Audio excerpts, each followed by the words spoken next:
हाल ही में आई रिपोर्ट्स ने चाइना पर ईरान को एडवांस्ड एयर डिफेंस सिस्टम्स बेचने का गंभीर आरोप लगाया है। इन रिपोर्ट्स में दावा किया गया है कि चाइना ईरान को आधुनिक हवाई रक्षा प्रणालियां मुहैया करा रहा है, जिससे क्षेत्र में शक्ति का संतुलन बिगड़ सकता है, जिससे एक secret arms for oil deal की बात फैल गई है।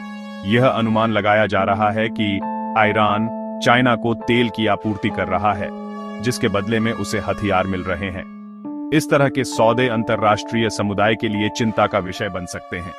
चाइना ने तुरंत और पब्लिकली इन दावों को डिनाई किया और इन आरोपों को निराधार बताया, यह कहते हुए कि वह इंटरनेशनल आर्म्स एक्सपोर्ट लॉज और यूएन रेजोल्यूशंस का सख्ती से पालन करता है।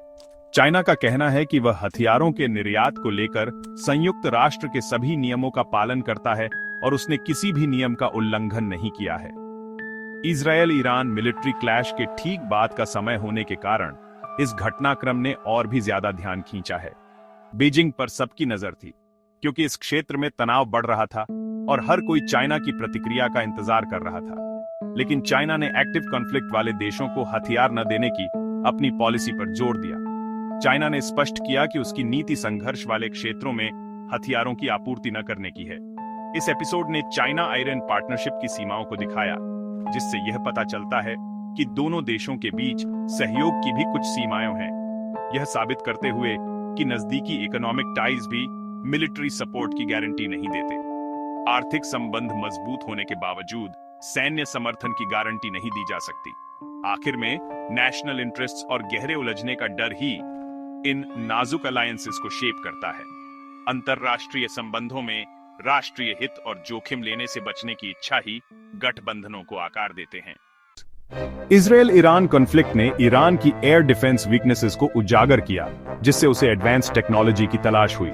ईरान ने चाइना और रशिया से मदद मांगी, यह उम्मीद करते हुए कि स्ट्रेटेजिक टाइज से मिलिट्री एड मिलेगी।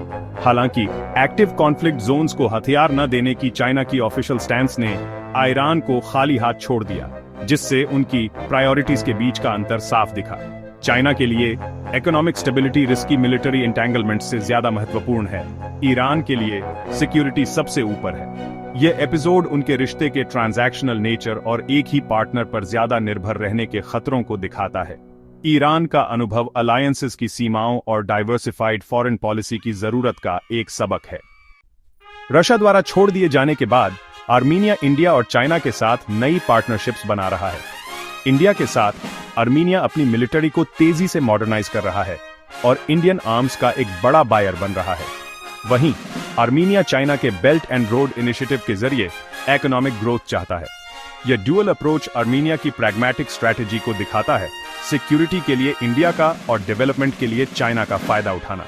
यह एक माइक्रोकॉज्म है कि कैसे छोटे देश मल्टीपोलर वर्ल्ड में अलायंसेस को डाइवर्सिफाई कर रहे हैं।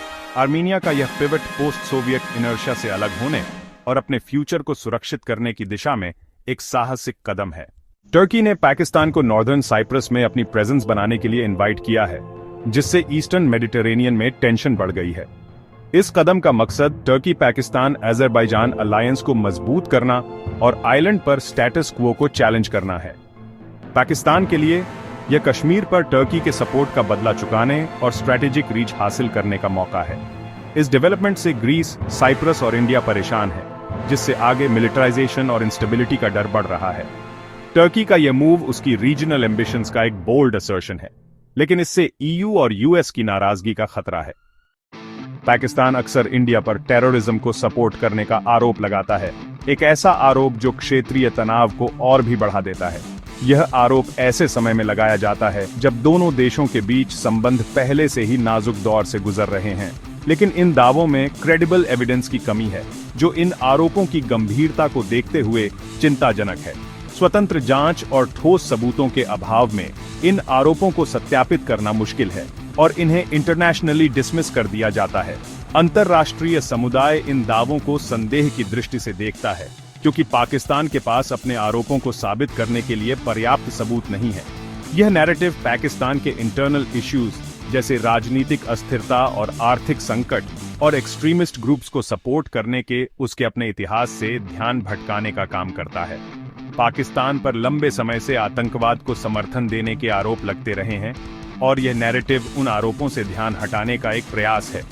इस स्ट्रैटेजी का मकसद फॉल्स इक्विवेलेंस बनाना, यानी भारत और पाकिस्तान को एक ही स्तर पर रखकर दिखाना है और इंडिया की ग्लोबल स्टैंडिंग को कमजोर करना है।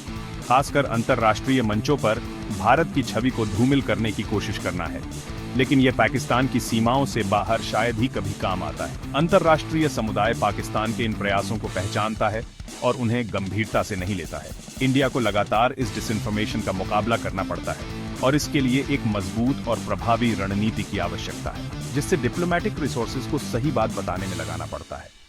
भारत को अपनी ऊर्जा और संसाधनों को गलत सूचनाओं का खंडन करने और सही जानकारी प्रसारित करने में लगाना पड़ता है। यह स्थिति साउथ एशिया में चल रहे इंफॉर्मेशन वॉर को उजागर करती है, जहां गलत सूचना और दुष्प्रचार का उपयोग राजनीतिक उद्देश्यों को प्राप्त करने के लिए किया जाता है।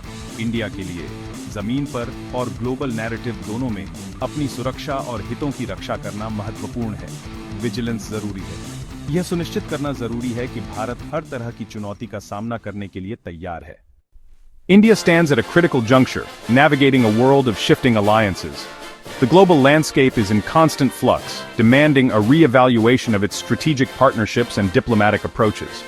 और उभरते खतरों की एक complex दुनिया का सामना कर रहा है. A world riddled with geopolitical complexities and escalating tensions that pose significant challenges to international stability, जिसके लिए agile और nuanced diplomacy की जरूरत है. This requires a proactive and adaptive foreign policy capable of responding effectively to rapidly evolving situations.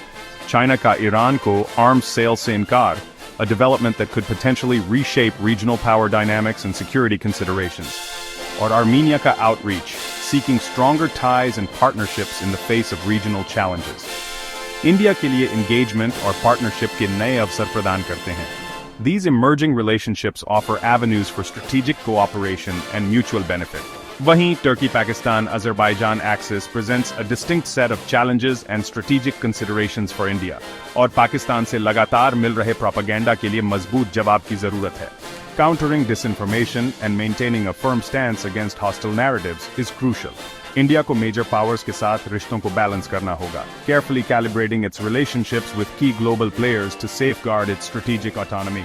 Like-minded nations के साथ ties को गहरा करना होगा, fostering stronger alliances and partnerships based on shared values and common interests. और अपनी military और diplomatic capabilities को modernize करना होगा. This includes investing in cutting-edge defense technologies and enhancing diplomatic expertise. लक्ष्य अपने interests को सुरक्षित करना, ensuring the protection of its sovereignty and territorial integrity. Prosperity को बढ़ावा देना, driving economic growth and improving the quality of life for its citizens. और यह सुनिश्चित करना कि उसकी आवाज globally सुनी जाए, amplifying its voice on the international stage and advocating for a more just and equitable world order. इस dynamic landscape में इंडिया को अपनी destiny को shape करने वाला एक active, strategic player होना चाहिए. It must proactively engage in shaping the global agenda and securing its rightful place in the international community.